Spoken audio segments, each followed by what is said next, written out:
வந்தே மாதரம். இது டிசம்பர் 19, 2024 ஒரே நாடு பத்திரிகை, பக்கம் 17. ஒரு சின்ன துண்டு செய்தி, ஆனால் மிகப்பெரிய செய்தி. உதாரணமாக, சென்னை மயிலாப்பூரில் உள்ள கபாலீஸ்வரர் கோயிலுக்கு மட்டும் தற்போதைய மதிப்பில் ஆண்டுக்கு 150 கோடி ரூபாய் வாடகை மற்றும் குத்தகை வர வேண்டும். ஆனால் 1.5 கோடி ரூபாய் மட்டுமே தற்போது வருவாக கிடைக்கிறது. அதாவது வரவேண்டிய உண்மை தொகையில் 1% மட்டுமே கபாலீஸ்வரருக்கு வசூலாகிறது. இதுபோல எண்ணற்ற கோவில்கள் தமிழகத்தில் சொத்துக்களையும் வருவாயையும் இழந்து வருவதை இந்துக்கள் வரும் காலத்தில் சகித்துக் கொள்ள மாட்டார்கள் என்றே நம்புகிறேன். இவர் தான் எழுதினவர். டால்பின்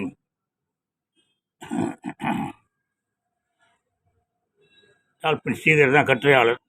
இந்த வடபழனியில் வேங்கீஸ்வரர் கோயில் குளத்துக்கு என்னங்க பண்ணீங்க? 1988 2013 என்ன பண்ணீங்க? அப்படியே விட்டுட்டீங்க. போராடி விட்டுட்டீங்க. அதனால் அந்த மாதிரி போராடி விடாமல் ஒரு ஆர்டிஐல கேளுங்க. வாடகை எங்கே, குத்தகை எங்கே, அமிர்தாஞ்சம் வாடகை கட்டினானா, அவன் கட்டினானா, இவன் கட்டினானா அப்படின்னு கேட்டு இப்போ கரெக்டாக பண்ணுங்க. ஏன்னா நான் ஒரே ஒரு பிஐஎல் போட்டு 2 சென்ட்ரல் பேங்க் ஆஃப் இந்தியா, எக்ஸ்பேஷன் 2 தனியாருக்கு வாடகை கொடுத்துட்டு இருந்தாங்க. 1.5 லட்சம் 2 லட்ச ரூபா கோயிலுக்கு வர மாதிரி ஏற்பாடு பண்ணேன்.